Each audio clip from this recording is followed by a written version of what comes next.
Panharmonicon presents a podcast.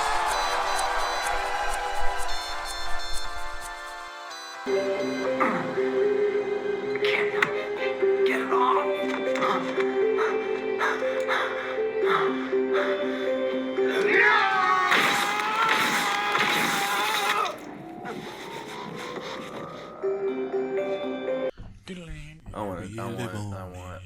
I got a new phone. I want. Yeah. Ooh. It's been a few months. For months now. Yeah, man. You just now noticing my new phone, man. Maybe it's the new case. I think it was the case. I don't think I've ever seen that case before. Yeah. I know it's the same case I've had since I got the phone. But did you have the... You've been pulling your phone out because you usually just look at your watch. I think that's what. Also, you're a And you're a handwriter. What's Yeah.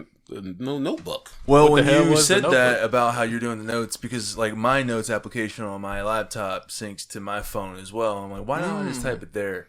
Because then I found that it's a lot easier for me to read than reading my own handwriting. Not that my handwriting is bad, but just that it's like it's so hard to. I have bad discern. handwriting. Yeah. So I have horrible handwriting.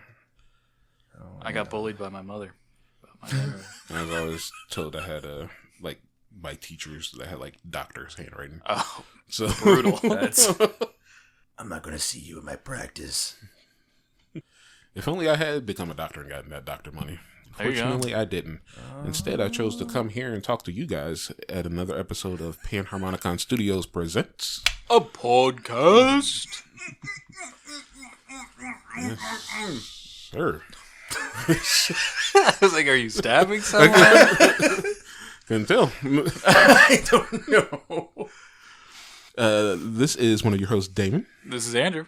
And this is Farron. And thank you guys for listening in. If you can do us a favor over on YouTube and hit that thumbs up button if you've been enjoying us, and hit that thumbs down if you have not. Drop a comment letting us know episodes that you want to see from us. What would you guys like to see? What do you think? Like, what's a favorite movie of yours that you want to see us do? Do you think we'd like it? Do you think we'd hate it? Well, who knows? And if you also can, hit that subscription button. Lets us know that you want more of us. And then also hit that notification bell if you are subscribed. As for Spotify, if you can give us a follow, more follows lets us know, as well as you, when new content comes out. Obviously, I think you can only do podcasts on Spotify, but who knows? Maybe like songs will eventually be created, and you'll be able to get songs from the boys. Who knows? Right. But if you can drop a comment as well, and then also give this a rating of 1 through 5, based off of what you like. I think we're at 4.6 or 7 stars On Spotify? Spotify. Yeah, Nice. I thought we were at 5. Oh no, did we fall? Did somebody come in and undercut us? think so. Did somebody? Who was it? Who was it? we might still be at 5, but I thought we were at like 4 point something. I'll have see to 5 double on check. my end. If you did it, put something in the comments. Come out the woodwork. definitely Come no talk problem to about us this. real quick. Let us Come know. talk to me, boy. I'm kidding. Appreciate you just engaging. Constructive criticism goes a long way. Yes. I was gonna transition that, but You tried. I know I had one. Oh. It just wasn't gonna work. Oh. It would Oh, well, I would let's have basically hear- let's been. hear what it I would have was. been basically going into myself. Ooh. But What? You can transition to yourself. I didn't really want to Skips. transition to myself. That would have been a little bit weird. How you boys been? Been pretty good. Yeah. I have a new setup for myself that has been, well, I guess it's been 2 days. I put my Switch downstairs, so if I want to play Monster Hunter, I have to walk on a treadmill to do it. And it's been kind of fun because it's kind of like a little bit more immersion because, you're just running around Yeah. fighting monsters. So I was like, hey, why not? I need to get more steps in. My blood pressure is on the cusp of being bad. So it's now or never. I'm sorry. Is that like the exact verbiage they used? No, they were like, what did they say? They're almost worried about my blood pressure, I think was what they said. It's like, it's a little high. They didn't say it like that. They're adults. It's not a fairy trying to wave the blood pressure cuff at me. But yeah, so just try to find little ways to incorporate exercise into my daily routine because there's not enough hours in the day to do what I want to do. No. Isn't that just so frustrating? The realization of adulthood. That you're going to be able to do so many things that you weren't able to do as a kid, not only because you get to dictate how you use your time, but that you'll have so much money, but then you realize that, well, you don't have that time because you have to spend that time making that so much money. And then you don't have that so much money because you got all those bills. Exactly. To live your life. So how are you doing? It's like landing on go just to jump on the tax thing right after. Yeah. But, I've been good actually. One of the things I wanted to bring up. This is more of a comic book thing from a comic book nerds like me. Starting next month. So what's been going on recently in comic books on the DC side of things is a little event called DCKO, which is a company-wide dealy-do in which Darkseid's always been a problem. It's been a really big problem recently. And as a result, there needs to be a person who will be able to take on Darkseid. In order to take on Darkseid, you basically have to become Darkseid in a way. Now, you're not a person physically becoming Darkseid, but basically there's a big tournament happening right now, and everybody's involved. Yeah. And so what's going to happen next month is there's going to be a continuation of it called DCKO Boss Fights. And it seems that these boss fights are going to be multi-company wide events that are happening. So the DC characters are going to be taking on people that are not from DC. Oh. So people that have been shown so far are Sub-Zero from Mortal Kombat, Vampirella, who is another comic book character from a different company, Red Sonja, who is also another comic book character from another company, also of like the Conan world. The Barbarian? Mm-hmm. Annabelle from The Conjuring. Oh, you gotta be... Annabelle is going to be taking on... Annabelle versus what? The Green Joker. Arrow? Oh, wow. And the Joker has been pretty, like, during DCKO, he's been pretty crazy. So the very beginning of DCKO, when everybody... so basically, what had happened was all of the superheroes thought they had gotten rid of the villains by putting them all in the Phantom Zone. But Gorilla Grodd helped them escape. And Gorilla Grodd is also helping the superheroes. It's Gorilla Grodd, a character by the name of the World Maker, and Doomsday, but like Timekeeper Doomsday. Oh, and what Timekeeper Doomsday is a version of like the furthest point that Doomsday gets to.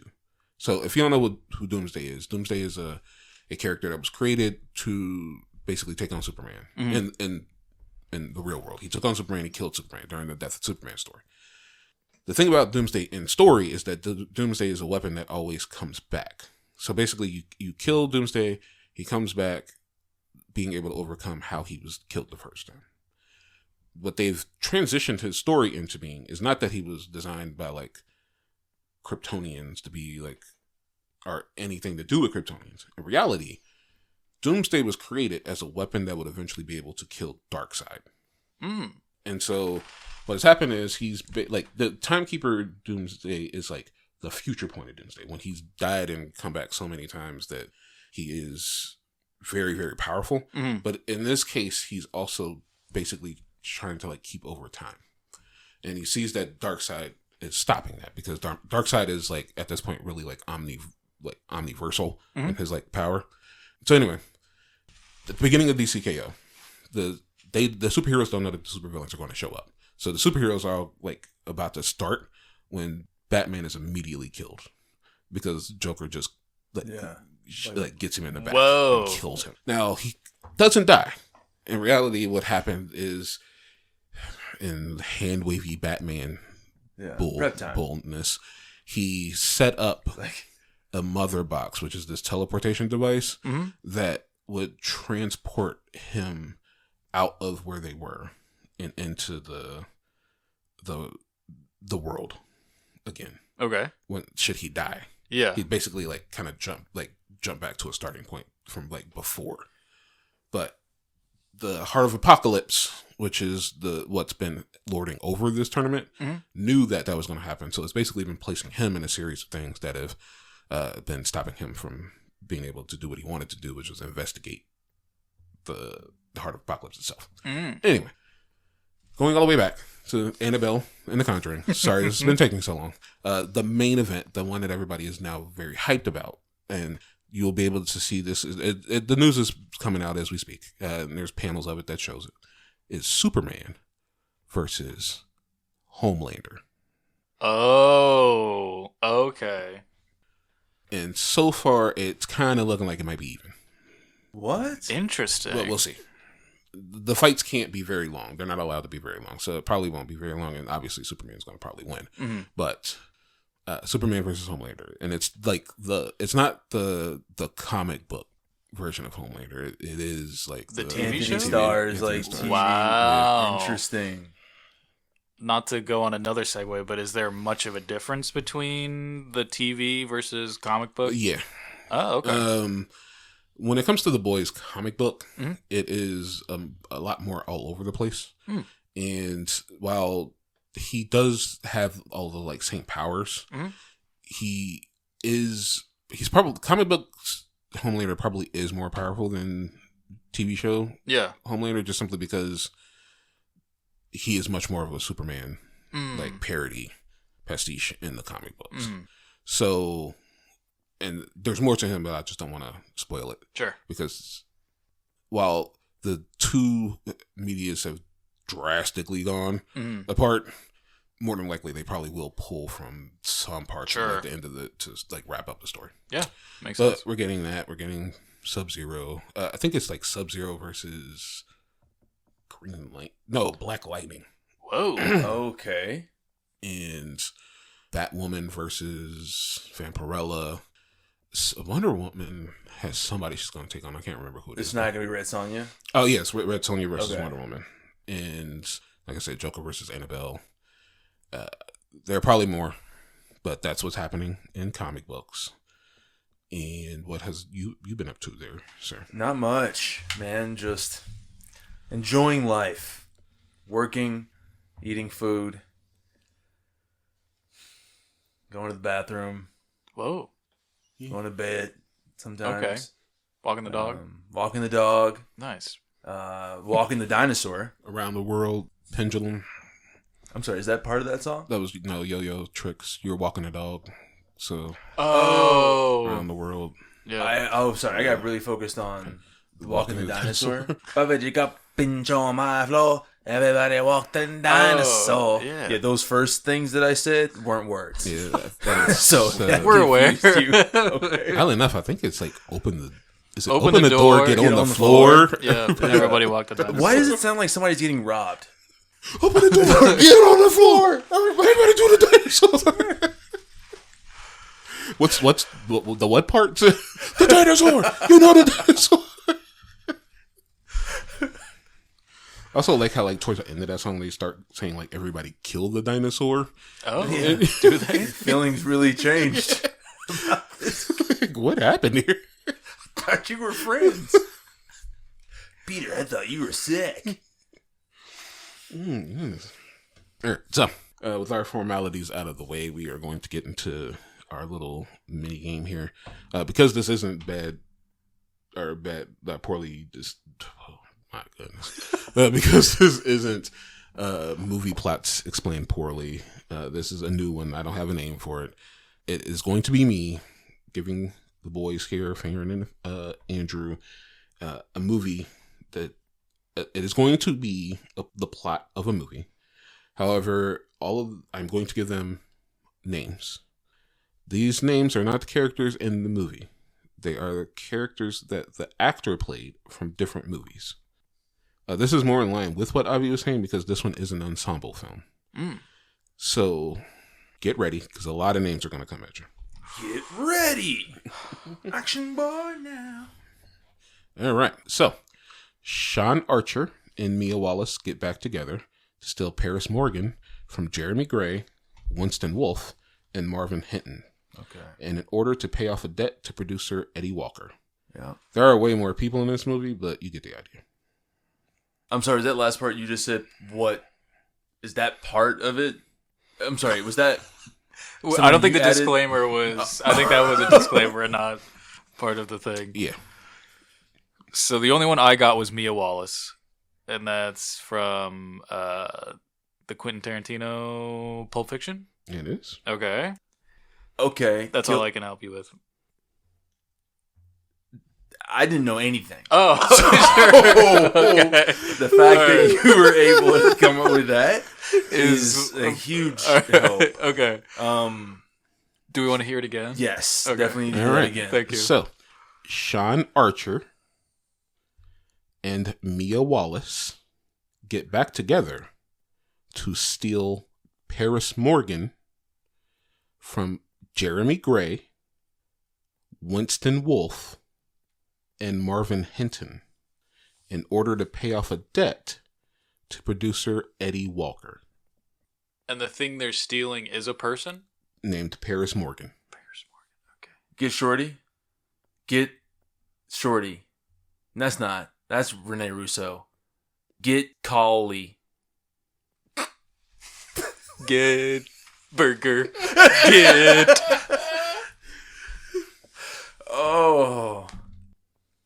Is the first one, is that Shaun of the Dead? Is that the main? No. Mia Wallace. Who was the other name that you shared at the beginning of that? Sean Archer. Sean Archer. I don't know any Seans. Yeah. Shaun of the Dead was the only Seans. thing You don't know Sean Archer? I don't think so. But they get together To steal a person from some from names. other people. Yeah, from a group From of other other, people. to pay off a producer, Eddie Walker? Mm-hmm. Walker, Texas Ranger? And the eyes of the ranger are upon you.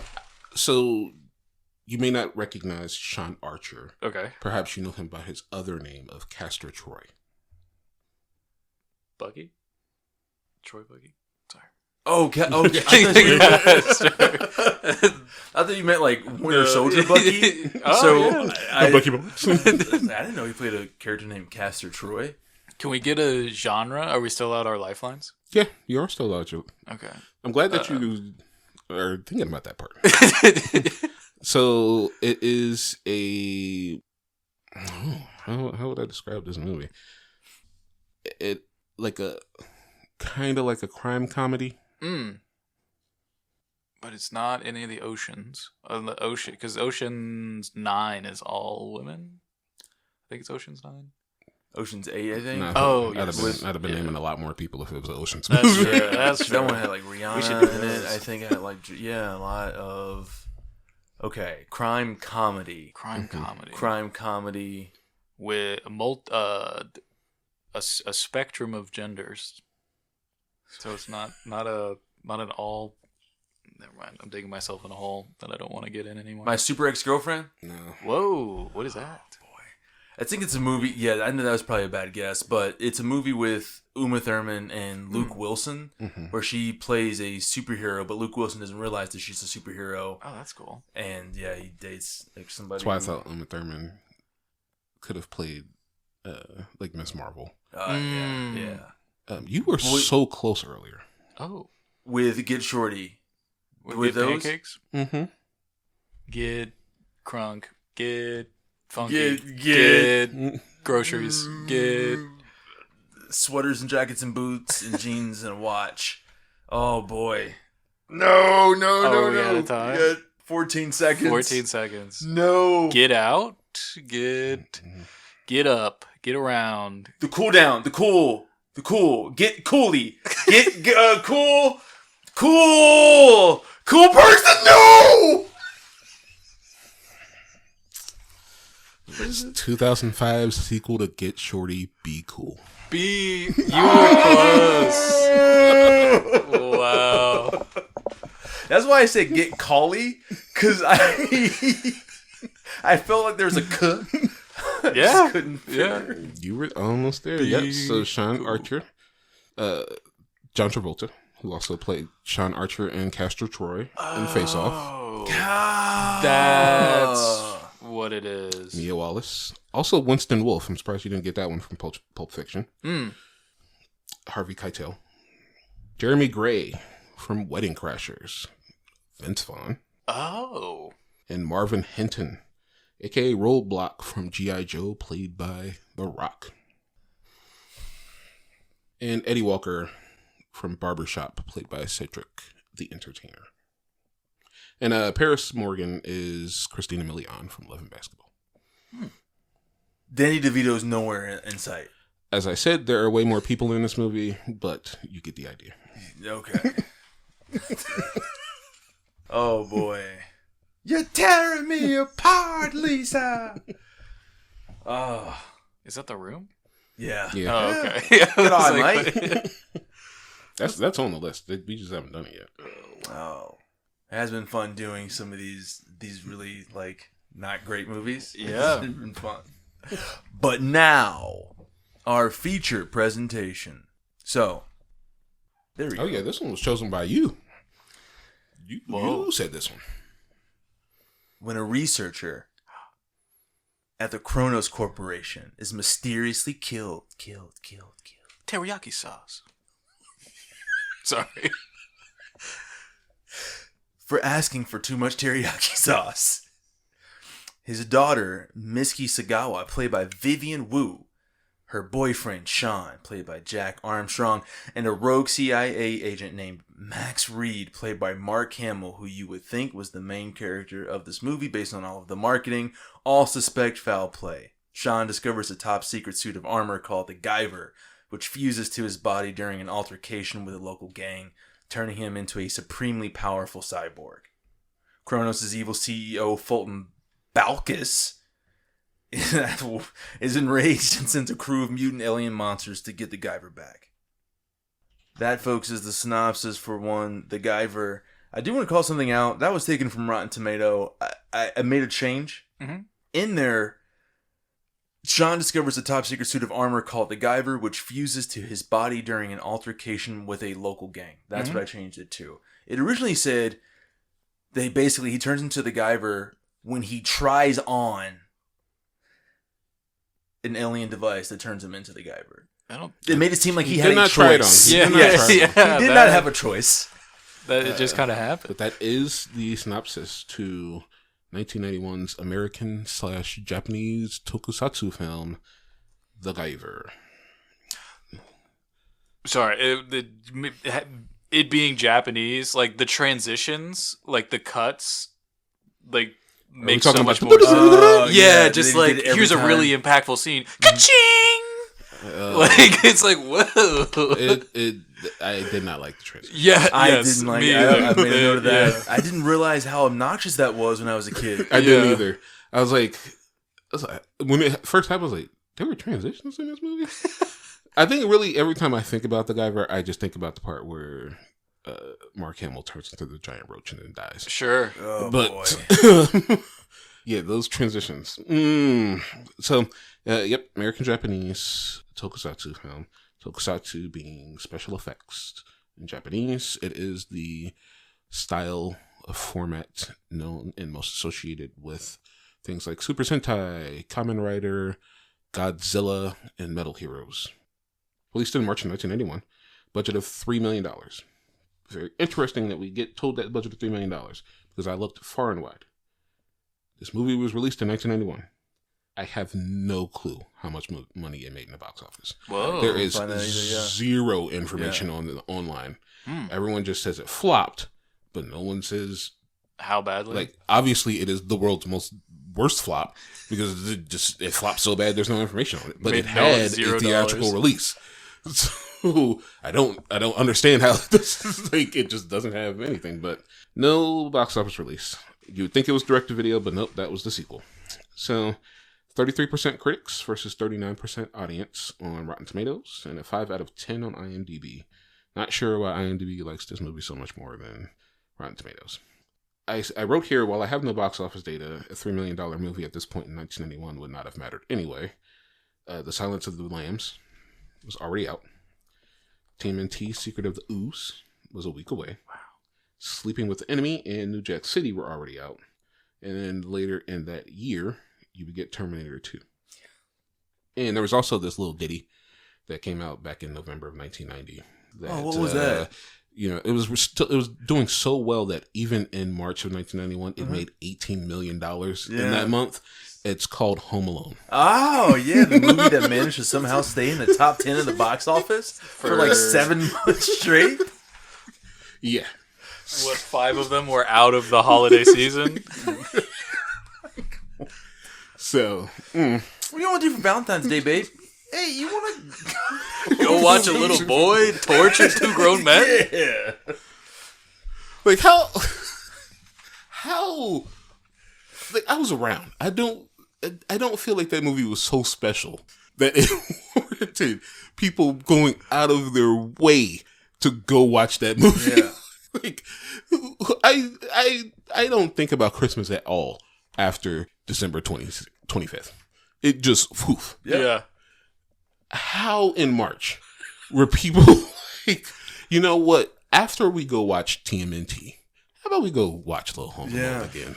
You know, like, I need to go back and look at those VHS sales numbers. Yeah. Because that thing must have just never stayed in stock if people were watching it so much in the theaters. The Turbo Man doll. Like, I imagine in, like, people, like, I can't imagine working at a theater that time and be like, again? Yeah. You want Home Alone again? Like, were people coming out of it and be like, I gotta go watch it again. I would just refuse to sell the ticket. I wouldn't give it to them. Like, you know it's not Christmas, right? You don't understand. That McAllister kid is something special. You hear me? You do hear the ice cream truck jingle, right? Doesn't matter. It doesn't matter. Gotta go watch Nothing matters anymore but Christmas. It is June. Gotta go watch some Home Alone. Gotta prep for 6 months. Oh my goodness. So, as he said, basically the Guyver. So the Guyver is based off of a manga named Bio Booster Armor Guyver. It is created by... Oh, I had his name here. Hold on, I actually want to get this George. Because I don't want to mess this up. Is that right? That's the name of one of the directors for the film. He did a lot. His number, he popped up, and then by the name of Yoshiki Takaya, and so just as like unlike the other times during like Anime Month when I tried to have like background. I don't have that. Like I know of Bio Booster Armor Guyver, but I've never read it and I've never watched any of the like several different anime adaptations it's had. But I do know that the basis of it is as tokusatsu as it can be because Takaya wanted to create a metal hero. So what Metal Heroes is a form of tokusatsu based off of armored, like typically armored lawmakers. Who are not lawmakers, but that'd be weird. I mean, I get the gist. Like armored cops, basically. Yeah. Who police like Earth and space. So started in I want to say it started in like 1980, but basically it is considered kind of like the third tenet of Toei's tokusatsu lines, which are Super Sentai, Kamen Rider, and then there was Metal Heroes as well. Where Super Sentai was aimed directly at very young kids, Kamen Rider was like later kids to teens, and Metal Hero was kind of supposed to be that like mid to late teen. It was supposed to have more adult themes in it and be a bit darker. So he wanted to create a Metal Hero called Mega Diver. But then he kind of put that aside and then eventually just became like a mangaka. And he was tasked with doing like a short little run in a magazine. And so he brought back the concept of Mega Diver. And in Japanese, you would split that up as Mega Daiva. And so he took out the me and he took out the da and left Guyver. Why did he take those syllables out specifically? To make it just sound like alien. Instead of like, because Mega Diver is obviously like that sounds like an English word. I mean, it is. I don't know what a Mega Diver would be, like a really good diver. But like, he wanted it to sound more alien. So he went with Guyver. And started in 1985, I believe, and ran a really long time. still gets anime adaptations to this day. I don't know why it was thought that this would be something great to put out in America so soon. It's like, I know there was a period of time where like America thought they could just yank anything that was Japanese and that it would sell. Mm-hmm. But this one seemed like a little too much. And you can kind of see it. It is done by the production team that I believe did the movie's Reanimator. And you can definitely see it. It shares a lot of the same cast. And the gentleman who doesn't show up until like late in the movie, Dr. East, plays Dr. West and Reanimator. Yeah. And the main antagonist, Fulton, is also in Reanimator. And both deal, like, along with like the flying things like that, they deal with like body horror and transformations and stuff like that. So it's clear that it was down, like this was like right up their alley. It's just interesting that they were like, well, let's go to the Japanese for this. So I know we talked about it in Solar Babies, how much I felt it was Power Rangers coded. This is obviously Power Rangers coded because it's Tokusatsu. It is so much so that I said last time that I felt like Haim Saban was taking notes. This time, I feel like he just stole the production because the goofy way that the fights play out, having like a Bulk and Skull like character, just everything just screamed. I'm definitely a Power Rangers movie that was made right before Power Rangers was a thing, just more violent. Yeah. So in this movie, Sean he's so weird because I can't tell if they were trying to make him an airhead or if he just decided not to really have a personality. But like, so we know he either has a crush or they are dating, him and Mizuki. I'm not sure, but at the beginning he's getting his behind whooped at the dojo, and because he's not paying attention, and so he sees her crying and leave with Max Reed, right? And then he follows them. And it was weird that he follows them because they drive right past him. And he just gets on his scooter and then just starts following them. They just act like he didn't exist. Yeah. But he follows them out there. He sees her down there with Max. They're like, corners are putting a body into a hearse. There's cops and news all around.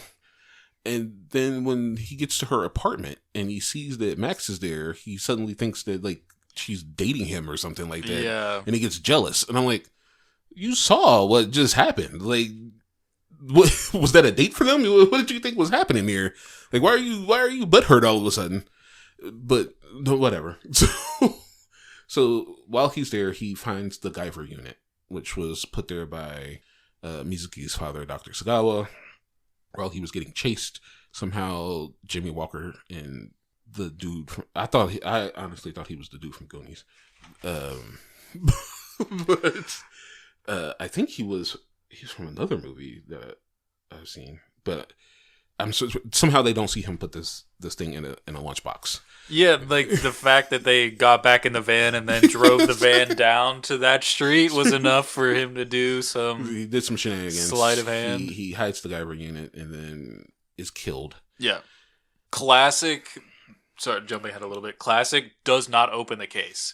Like, they should have opened the case. Yeah, right, you would think that would be the first thing you would do after you got a hold of the case. To be like, is it in here? Oh, okay. Oh, shit. Well, it's also confusing because I wrote in my notes, like, why, if Dr. Sagawa was trying to flee these people and he obviously knew that they were on his tail, why would you make the switch for the Guyver unit while not underneath the protection of the bridge? Like, he did it in just such a way that Stryker was able to look over the bridge and be like, there he is. You could have taken 2 steps back and been in the shadows and done the exact same thing. Yeah. And they would have probably just kept on driving. You know what's also weird? Was Max not just like 10 yards away from him? When Max has his like little flashback of what he sees. Yeah. He wasn't far. Yeah, he was waiting for them somewhere. because he sees him down, like when he falls, like it's down in like that thing. So he was maybe like 50 yards down the road. So are you asking basically like how did he not see him make that switch? Or even see him? Yeah.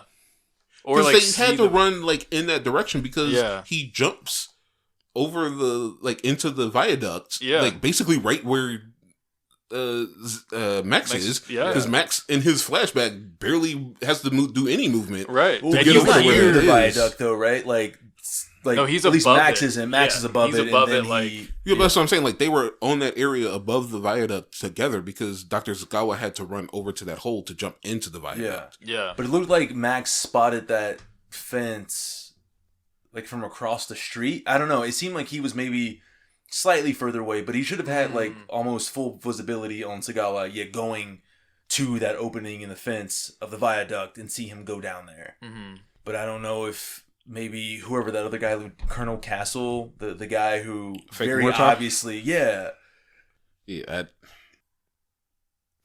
say it. Them trying to like hide that he is a part of like did not work at all. Did not work at all. Yeah, I was like, oh yeah, that makes sense. 100%. Yeah. All I know is that the Kronos Corporation has nothing to do with it. Like that's exactly what somebody trying to cover the Kronos company would say. Like he's like they show him at the end like I'm supposed to be like whoa, he was here. No he was way. The bad guys. Well, the thing is that they'd already by that point in the film they'd already shown that he was working for Kronos, right? Like he'd already been transformed into a Zoonoid. I don't think he transformed. It was like him and his partner. No, he had the two other dudes go.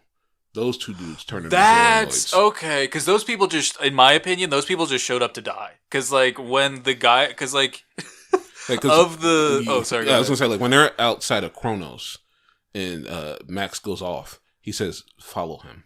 That's and then two where of them they get in the car and they go off. Okay. Because he's the one that turns into like the almost Godzilla kind of thing, and then the Guyver just breaks his neck, and then like kills the other guy, but then cannot kill like the four main bad guys that are him having this awful fight, and then running up to that dude, clean pulling his arm off, breaking his neck, and then just tossing him. He was so brutal with it. But then he's like, "Oh, I can't kill these other four guys. Like I'm having such a hard time." It's like, just do what you did to that guy. Do a backflip and break their necks. It's so simple. It seems to be that easy. It is. I found it hilarious that, for one, his weakness of his suit being right there on his forehead is just crazy. Yeah. But like the scene where, what's her name? Played by, I think her name's Spice Williams something. Weber. Mm-hmm. So when Weber has Miski, and she keeps kicking the Guyver in the back. Like they kind of have an advantage on him. Obviously they have numbers. She keeps doing that, and he keeps sort of like countering. The guy that Berryman plays, the Zoonoid that Berryman plays, and he keeps hitting him in the head, keeps him like off his balance and disoriented. But it's so funny to me because at one point Weber starts to laugh so maniacally and annoyingly that you see the Guyver grab his head and he gets so frustrated and that blade just pops out that elbow and it's just like, I've had enough! He just cuts her down the middle and instantly kills her. Yeah. It's just funny to me that like, of all the people that were kind of in on that and like beating his ass at that moment, that he pinpointed Weber, the person who was just like kicking him in the butt and getting him back in the fight. But he had to slice her to kind of to think that he got missed, which is I don't even fully understand that. Like, you should see where that blade went. Like she just had. To be fair, like if you looked at her, she was absolutely covered in blood. She was covered in blood, and I guess it is kind of weird that she was like knocked out somehow. I know. Yeah, because she was just not. She just like fell backwards. She's like, nap time. Actually, was very annoyed at her character. Oh my gosh! Which one, Mitski? It sounded she was phoning in all of that acting. It was. Oh my god! The delivery was crazy. I actually was like terrible. My father. I went on like a mini like rabbit hole trying to see like what was up with Vivian Wu. Yeah, because I was like, is she putting on the accent here? Is this intentional phoning in here? And I think it was, but I'm not sure. what I did learn is that she apparently back in this time played a lot of Japanese women for some reason, even though she's Chinese. But neither here nor there. The thing that annoyed me about her was that she was the most ineffective damsel in distress that ever existed. Because usually when a damsel in distress is a damsel in distress is because they've been kidnapped for like the reason of like a ransom. They're being used as a human shield. They have information. She has no information. Every time she says, I don't know, she literally does not know. She doesn't know. Yeah. She wasn't there when. Yet every single person seems to think she has all of the information. Yeah. And she has zero of the information. Your dad stole it, so you obviously know.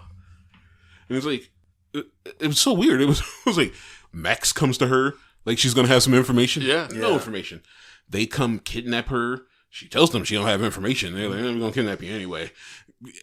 Still no information. Continues to kidnap her. Then Fulton comes in, and he's like, you know something about the Guyver. I don't know anything about the Guyver. No, dude, she does not know about the Guyver. She there's nothing up here. Yeah. The lights are on, but like, nobody's just home. Leave her be, and nothing will happen. She has nothing for you.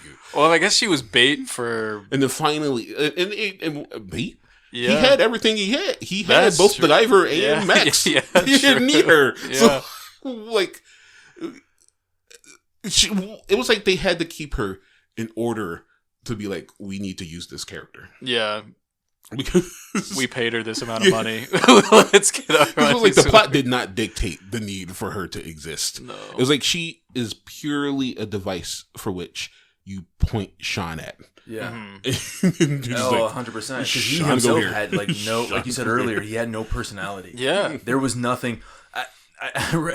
I wrote that he looks more like Luke Skywalker though than Mark Hamill. It's just so weird, and I think that's also kind of part of what disoriented me in my memory of it, because Mark Hamill by that point, 91, you would have been what, like almost 14, 15 years since you would have debuted as Luke Skywalker. So you're a little bit older now, and yet, what is the actor's name?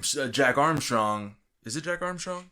Yeah, I think so. Yeah. So, Mr. Armstrong basically looks just like Luke. He says said so weird. something in the movie, and it was like maybe like 2 words, but he said them in such a way because he does a lot of like wooden delivery in the movie. Yes, but he said something, and he I for a second thought I was watching Star Wars because he both looked and sounded exactly like Mark Hamill. Oh, and I was like, oh, well, same, I guess. I was like, what the heck? Then he looked up. I was like, "Oh, right. That's I've already seen Mark Hamill. He's not young in this movie." Did anyone else also find it weird that in the beginning you had brought this up with the fighting at the dojo that was happening at the beginning? But there's the part where he gets distracted because he's putting too much focus on like Misky and Max and the conversation that they're having, and his partner punches him in the face and almost breaks his nose, and he gets pissed off and attacks.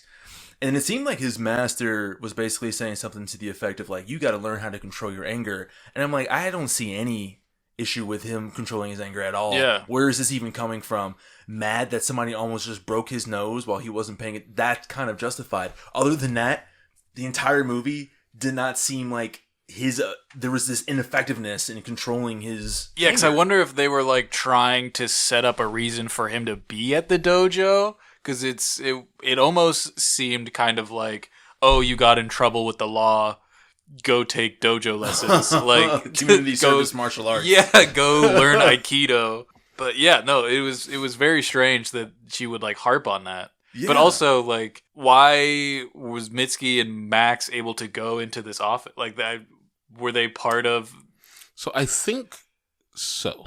Okay. So I think it is possible that Dr. Sagawa, it might have been his dojo. Okay, interesting. I'm not quite sure because that's a good question. Because the teacher there, yeah, she's the one that comes back when she comes to see Mitsuki. Really? Wow. Yeah, there aren't too many times. Okay. There aren't too many times in movies where the the master Yeah. is like a normal person Yeah. that has like an everyday job. Miss Jensen or whatever. So Okay. sorry but before you go too far, because there was something where it seemed like there were a couple points in the movie where I'm like, is that the same actor?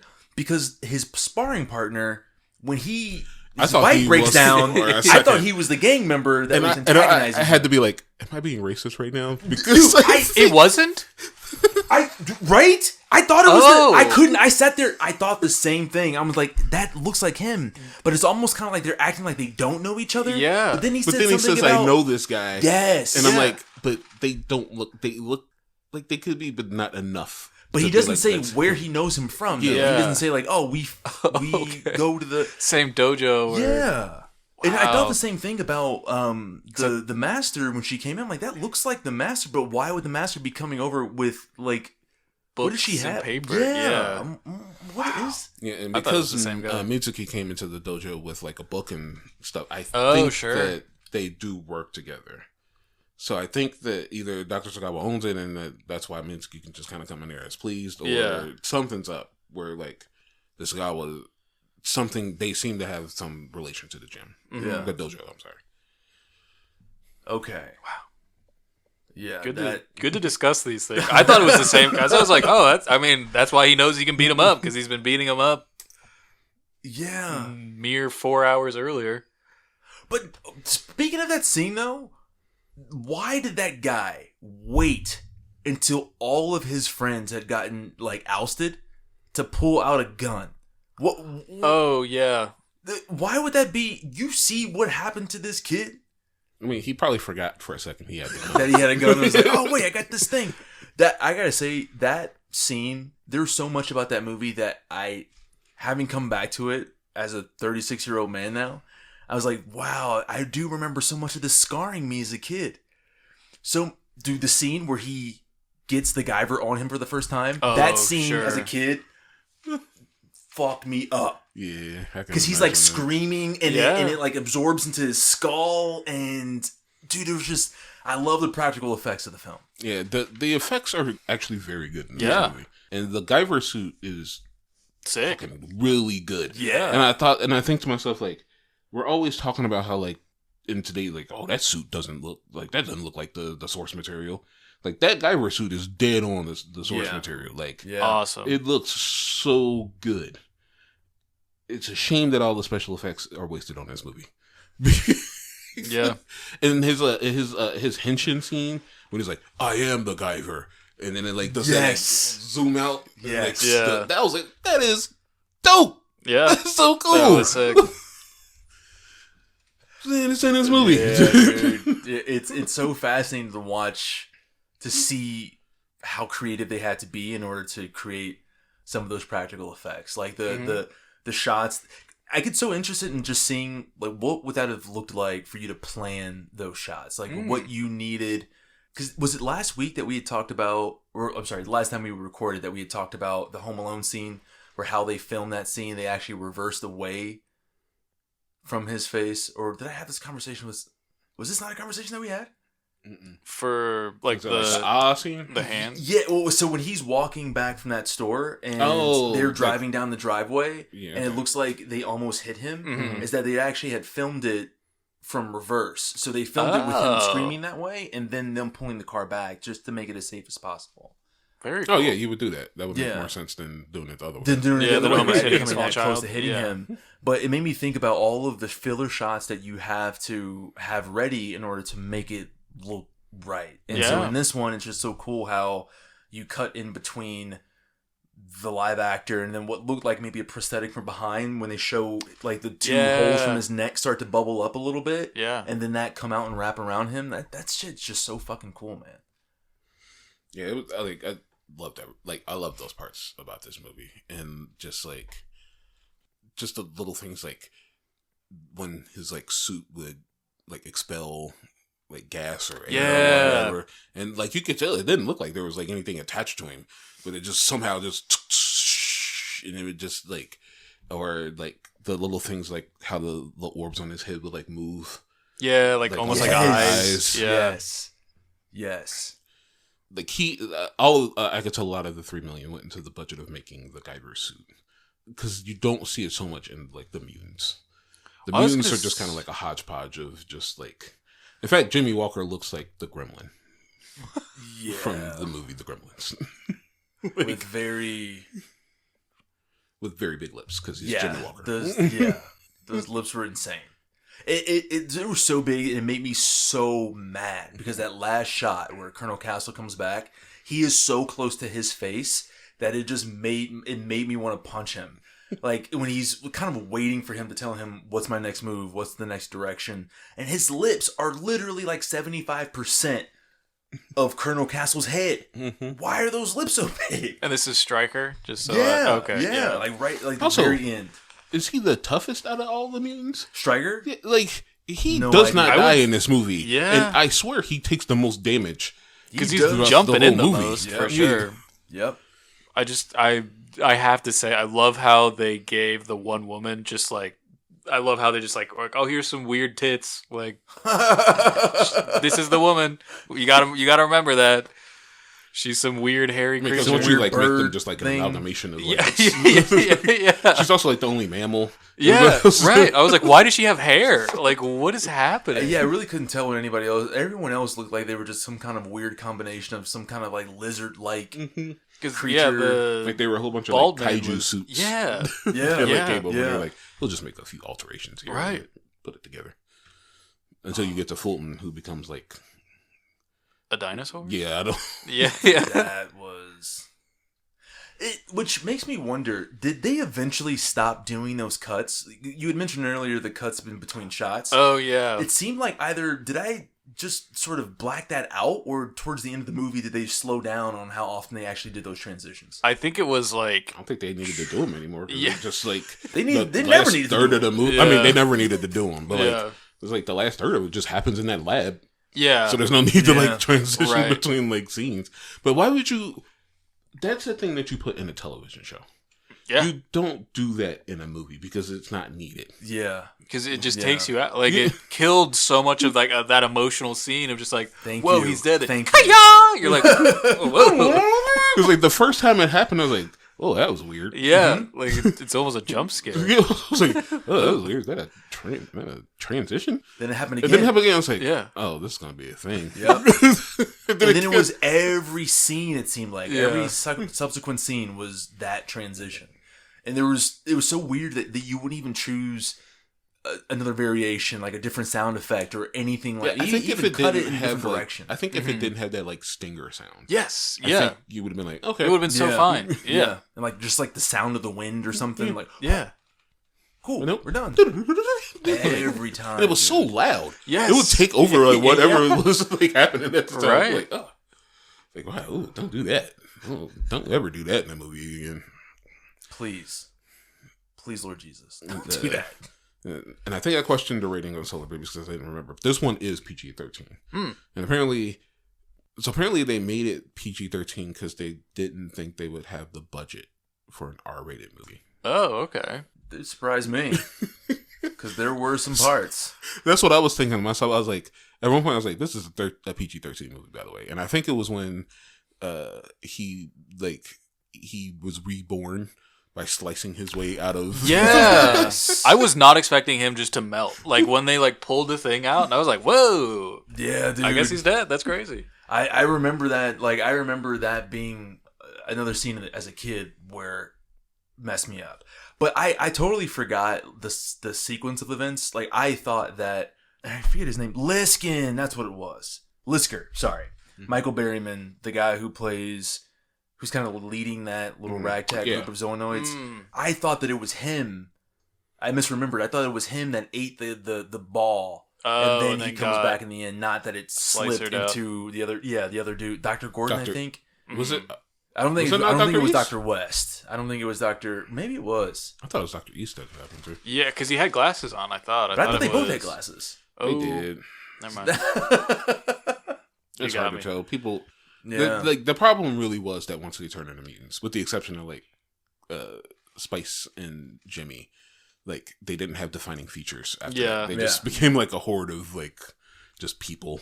Mm-hmm. So you're just like, in fact, like two more joined them later. I'm like, I don't know who those two dudes are, where they came from, but whatever. Yeah. Like the one that was like a dinosaur, like a little mini dinosaur man. The one that got stuck on the stairs. I was like, we're back doing Gus hijinks. That's like, the craziest part to me. And I was like, so let me get this straight. You're going to be doing like kid hijinks. Yep. And then you just slice a person up. Mm-hmm. And then someone turns into a roach. You're like, what is like, how are you doing like literally they're like doing Scooby-Doo chases where they're like coming up on different screens, and then the Guyver just rips a dude's head. Dude, I wrote a note about that as well. That's a very good point. That doesn't make any sense at all. Like I literally just I stopped it and I just wrote a diatribe of just like I was like, who's this movie for? Yeah. Who did you make this movie for? Mm-hmm.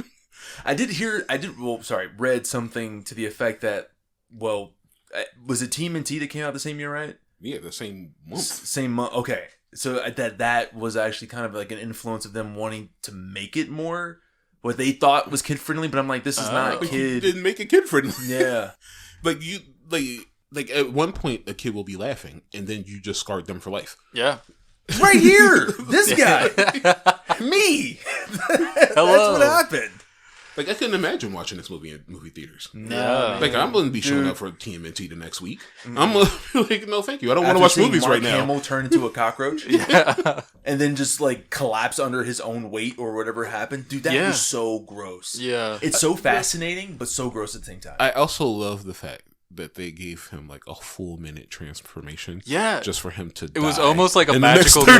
Yeah, just to be like, I guess I'm here now. Like, dude. He I'm just like falls over. Like the suit's too heavy. Yeah. And he just couldn't stand up. Because it's another thing that I misremembered. Like, I thought that he had transformed. I thought he did that earlier in the movie. Oh, you thought it was like super early? Because like my mind couldn't remember the events of this movie either. Like in the order. And I was sitting here, I was like, doesn't he transform? Mm-hmm. Doesn't he transform like kind of in the middle of this movie? And then I was like, nope, it's like the last like 5 minutes of the movie. Like, I remember that he transformed towards the end of the movie, but I thought that he was doing it in order to save somebody, or that he at least, even if he didn't do it to save somebody, that he managed to save somebody in the process. And I'm like, that didn't actually happen. He literally just transformed. Because I thought he did it earlier because he like gained the ability to transform. Right. And I was like, oh yeah, doesn't he do it to like save Mitsuki? Like he does that like relatively early, right? And then he just wasn't transforming. I was like, am I misremembering? Does he do it in like the sequel or something like that? So was it Falcon that sort of incited that transformation? Because he was shown on the other side of a grate or a like fence, smiling with his eye. Well, if you notice, like his third eye was open, and it almost looked like he was facing or directing his attention to Max at that point. Like he kind of triggered maybe a transformation. Yeah. I'm not sure, but it was also that transformation. The whole series, that event was just kind of funny because they're all just kind of leaving, and then like Mark Hamill just stops and he's like, "Oh, I don't feel good," and they're like, "What's wrong?" He's like, "Oh my god."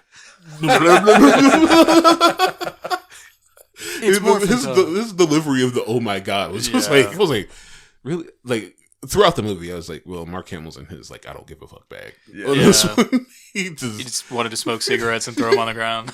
But he was the person who seemed like they gave the most a fuck. Yeah, that didn't. Most fucks to give. Yeah, the most to fuck. I don't know the most to fuck. The most of fucks. That sounds like the Star Wars reference. Most of fucks. The most of fuck system. Oh, yeah. Well, yeah, people care too much here. What is this called? It's the most of fucks system. There you go, bye. But yeah, he seemed like he was delivering his lines the best, which isn't saying a lot because the line delivery across the board was just foul. Atrocious. Yeah, dude, it was bad. I'm also, and I was going to mention this in the Solar Babies episode, but it feels like there was that weird era where it seemed like when they would make a movie, if it was going to be marketed towards kids, they just felt like they had to just mash up all of the things they thought kids liked. Oh, sure. Yeah. Like there was no rhyme or reason. It was like, oh, I think kids like roller skates. I think kids like lacrosse fire. I think kids like this. I think kids like hip-hop. Like running from police. Yeah, dude. Like, so, hey, Jimmy Walker, kids like hip-hop. Go ahead and do a little random rap with your Guyver version of Bulk. Yeah. When he started it, like, the first time, but then kind of got like interrupted. I was like, I hope that's the only time that happens. Yeah, it was. And then it happened 2 more times. I was like, oh no. Whoa, man, the thing you gotta see is that I'm striker cooler than D. Like, I was like, why? It didn't. Yeah. Why are we leaving that to him? Yeah. Of all people? well, you know why. I mean, You know I'm why not they're saying leaving like nope.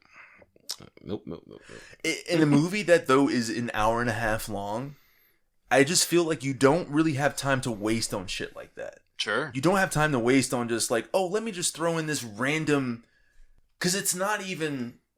It's funny because it is so stupid in that way, but in the grand scheme of things, I don't think it lands the way that they would intend. And now you're just wasting time add to these characters who don't need that. And then they keep doing it. Yeah. So then it's just even worse the more you do it. The way that the scene of Mitski being kidnapped felt so clunky, because you have Sean. There was just so much that it felt like they just didn't know how to put the scene together.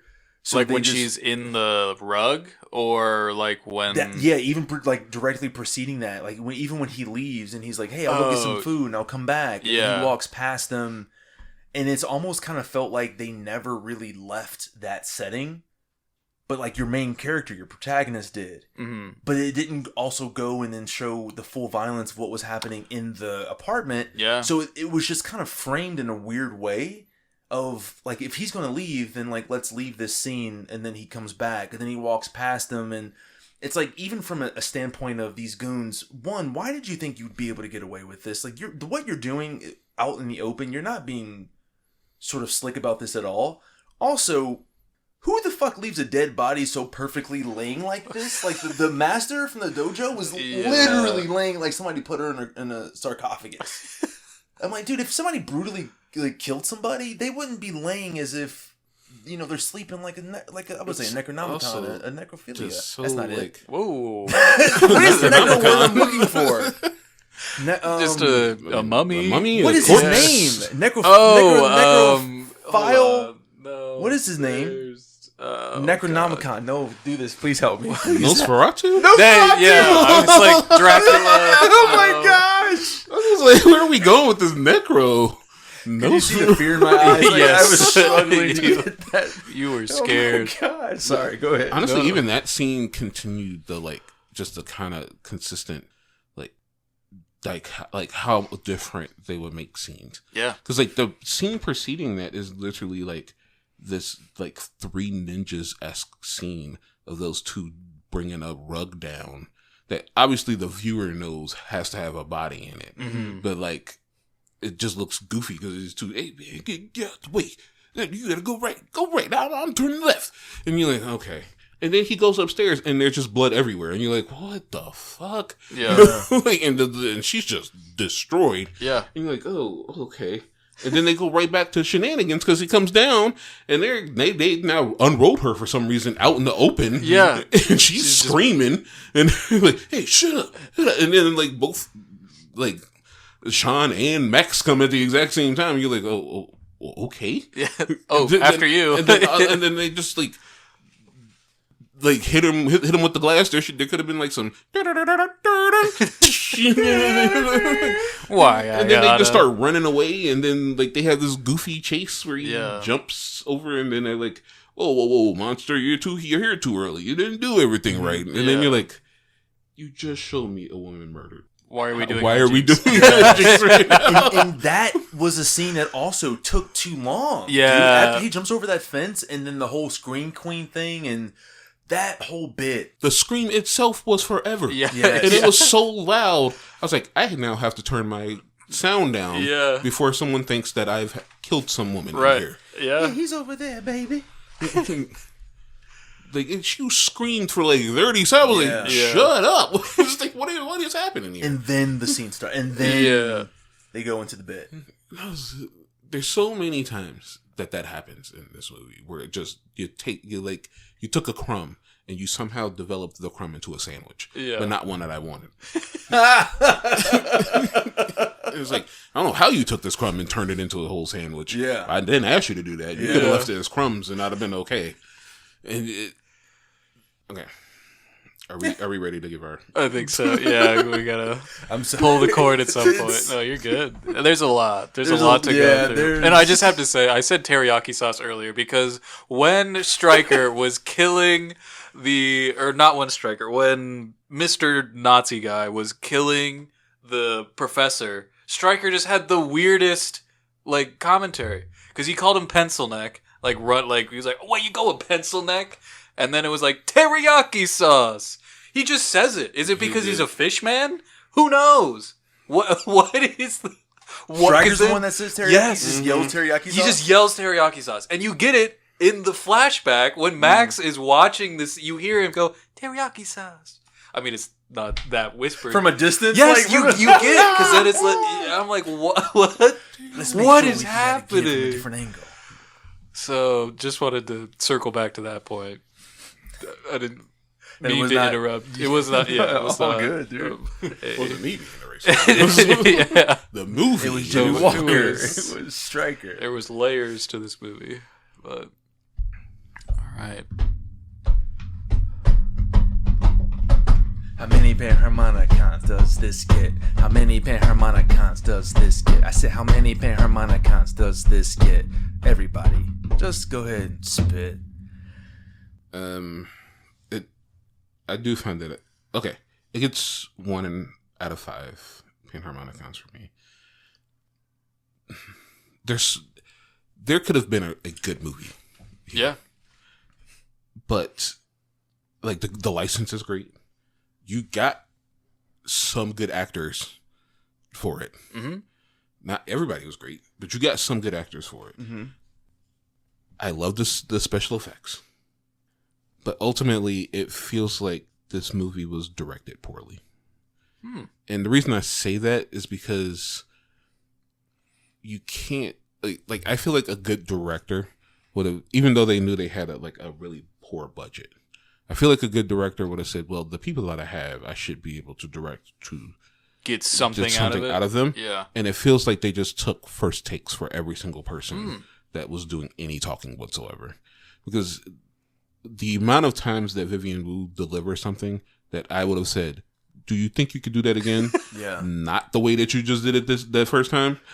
Give me any amount of emotion or passion. Please. Or even like Armstrong. I'd have been like, hey, bud. Yeah. Like, I know you may not be feeling it right now, and you're probably not getting paid that much, but you are an actor. Could you try? Yeah. I know it.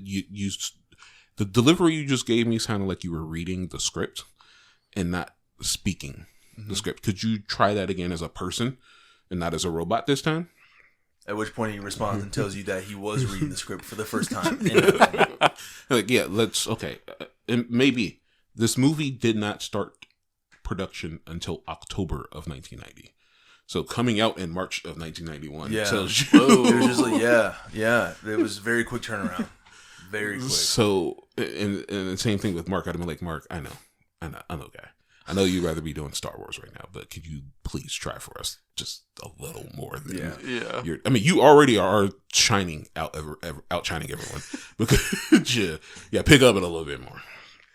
I just don't feel like I don't feel like direction was very good, and I also feel like the directing of like why the transitions, why such like weird dichotomies of scene. Like you shouldn't have these crazy differences where I think a kid could start watching it and then all of a sudden I need to shield their eyes because the Guyver just cut his way out and jumped out of a man, or he just ripped a dude's head open from the forehead, or had a thing pulled out of his forehead. Yeah, like you were just giving me a Power Rangers fight, and then all of a sudden he gets the orb ripped out of his head with like veins and stuff attached to it. That part though, where he ripped open Lisker's head, and then because it perfectly encapsulates that point, right? Where he rips open his head, and then what does he say? What, like, see a bonehead? Yeah. That's something like, taken straight from a Power Rangers episode, dude. Like, you don't give a cheesy one-liner after that hyper-violent event that you just gave. And that just, like, I get it. It's coming from, like, the Reanimator camp. Like, you do like like it's got that weird like campy horror nature of things like Reanimator, The Fly, Toxic Avenger. Like I get that, but you don't do that with a license that should really, it shouldn't be appealing to kids. I'm pretty sure Bio Booster Armor Guyver is not for kids. Yeah. But at the same time, maybe don't make it PG-13. Maybe add 2 to 3 million more. I'm sure somebody would have floated it. Mel Brooks. Mel Brooks could have floated it for you. 5 years, he recoup. And gotten you to that like R that I think you needed. I think a rated R tokusatsu film would work, whether it be Japanese or American. And this could have been it. They chose to do the exact opposite of that. And as a result, they knocked off 4 Panharmonicons that they could have gotten out of me. You two, gentlemen? I can go next. Yeah. I'm just going to give it a 2.5. You know, it was definitely middle of the road. There was for sure elements that I enjoyed, for sure elements that I was very confused and was like, whoa, what's going on here? But I definitely think it should have just been a horror movie. Because I think they were so close to that. Because, like, I think the Mad Dog, Melly, whatever that guy's name was, like, isn't that what he's, like, known for? I think Moore looked it up and, like... Screaming Mad George? Yeah, laughing like Larry. He was, like... I think he was, like, the big... I thought he was, like, a big... body horror guy, so I feel like they should have just really just kept it that lane, because the transformation scene where Mark Hamill turns into a cockroach was amazing. Oh, dude. Like all of that, like that lab scene was probably like, or that station was probably like the best part of the movie. Yes. But yeah, so just no transitions, keep that out, and then more horror, and I think this would have been a great movie. Yeah, I will have to also give it a 2. I think that there is nostalgia that also carries that as well. This was one of my favorite movies growing up, and there's so many times I can remember my older brother when the movie would come on, that he would get so hyped and I would get so hyped. Yeah, we're watching the Guyver. I totally agree that I think that the lab setting it felt like it was finally kind of hitting its groove at that point. And I'm like, damn, it kind of sucks that it's in its last act. And something I forgot to mention, but another scene that I just kept rewinding is actually from towards the end of the movie when Falcon, Bacchus, whatever you want to call him, finally transforms into his final form, Zoonoid. And he's about to just like suck the orb from his forehead. But then he uses that Guyver unibeam and blast him back from like I think I marked it at the 1 hour 26 minute and 43 second mark to like the 1 hour 26 minute and 53 second mark. There are so many images that could have been perfect hip hop album covers. I promise you. There's this part where he blows him through the wall after using that chest, and then there's this shot from the side where it looks like Falcon's just like this. With his hands up as everything is blowing up around him. And then all of a sudden you just see like his neck and his head blow off. That was so over the top. It was. I just couldn't help but just eat more of it. How over the top and ridiculous that was. And then it looked like somebody flung a Muppet across the... Yeah, that's why I loved it. I was just like, this is absurd. Yeah, his final form was wild. I completely blocked that out. Because it's like, are you a turtle? What are you? Dude, like are Bowser, you a salamence from Pokemon? Like he's the Zoa Lord. Yeah, right. What does that mean? Right. Like, okay. I love like they're like they think they familiarized you with like a Zoonoid enough that he could be called the Zoa Lord. And you'd be like, oh, he's the Zoa Lord, you say? Yeah. In reality, you're like, what? Yeah. I forgot they were called Zoonoids. The whole thing in the beginning. I'm right. Like, I was like, I was getting a snack. Like I did not really hear. All you were listening to that scroll that sounded like Zordon was giving it. Yeah. Right. Oh, so that's it. That's the Guyver. That's the Guyver. Not the Manver. Nice, the Guyver. What'd you guys think about the Guyver? Let us know if you've seen it. It was one of those like HBO Showtime random movies for me. Let us know if you saw it in theaters, because that'd make you relatively old. But let us know what you thought if you did happen to see it in theaters, and let us know what you happen to think about the movie in general. If you can, drop a comment for us, just letting us know, and as well as any other movies that you might want us to go over. As well, if you can hit that subscribe button for us. If you have subscribed, hit the notification bell. And give us a thumbs up if you enjoyed this episode and a thumbs down if you did not. Spotify fellas, if you can give us a rating of 1 through 5 after you've finished this episode, letting us know how you felt about it. And drop a comment if you've seen the Guyver, as well as giving us a follow. We want to thank you all for listening to another episode of Panharmonicon Studios Presents Podcast. Thank you for listening. Bye. This has been your Zoa Lords. Whoa, we're the Zoa Zoa Lords? We got to figure out what that Combine means. to make a Zoa Lord. So long as it means I don't turn into a cockroach, I think I'm good.